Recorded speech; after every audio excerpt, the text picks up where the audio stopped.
അതിജീവിതയ്ക്കെതിരായി cyber അധിക്ഷേപത്തിൽ Rahul Easwar കസ്റ്റഡിയിൽ. കോൺഗ്രസ് നേതാവ് സന്ദീപ് വാര്യരെയും പ്രതി ചേർത്ത് തിരുവനന്തപുരം സൈബർ പോലീസ്. ബലാത്സംഗ കേസ് രാഹുൽ മാങ്കൂട്ടത്തിലിനായി അരിച്ചുപെറുക്കി പോലീസ്.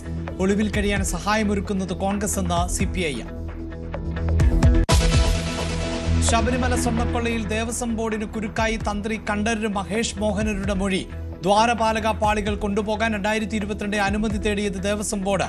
അനുമതി നൽകിയത് സന്നിധാനത്ത് വെച്ച് അറ്റകുറ്റപ്പണി നടത്താൻ. ഉണ്ണികൃഷ്ണൻ പോറ്റിയെയും ഗോവർദ്ധനെയും പരിചയമുണ്ട് എന്നും കണ്ഠരര് മഹേഷ് മോഹനര്. ജനതയിലെ ആർക്കെങ്കിലും ഈ സമരത്തിന്റെ അല്ലെങ്കിൽ വഖഫ് അധിനിവേശത്തിന്റെ കീഴിലുള്ള ആർക്കെങ്കിലും ഇത് കിട്ടിയോന്ന് എനിക്കറിയില്ല. നമ്മ നീതിക്ക് വേണ്ടിയുള്ള ഈ സമരത്തിന് അനുകൂലികളായ ഏവരെയും ഞങ്ങൾ ഏറെ സ്നേഹത്തോടെ സ്വാഗതം ചെയ്തു.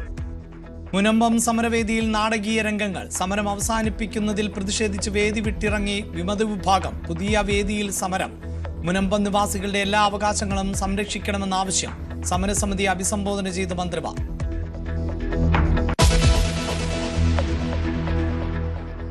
കേരളം ഉൾപ്പെടെ 12 സംസ്ഥാനങ്ങളിൽ തീവ്ര വോട്ടർ പട്ടിക പരിഷ്കരണത്തിന്റെ സമയം നീട്ടി.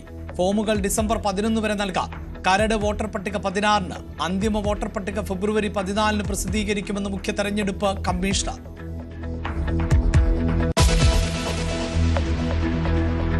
പീഡന ആരോപണത്തിൽ വടകര ഡിവൈഎസ്പി ഉമേഷിന് സസ്പെൻഷൻ. നടപടി ജില്ലാ പോലീസ് മേധാവിയുടെ റിപ്പോർട്ടിൽ. ആത്മഹത്യ ചെയ്ത CI ബിനു തോമസിന്റെ വെളിപ്പെടുത്തലിൽ അന്വേഷണം.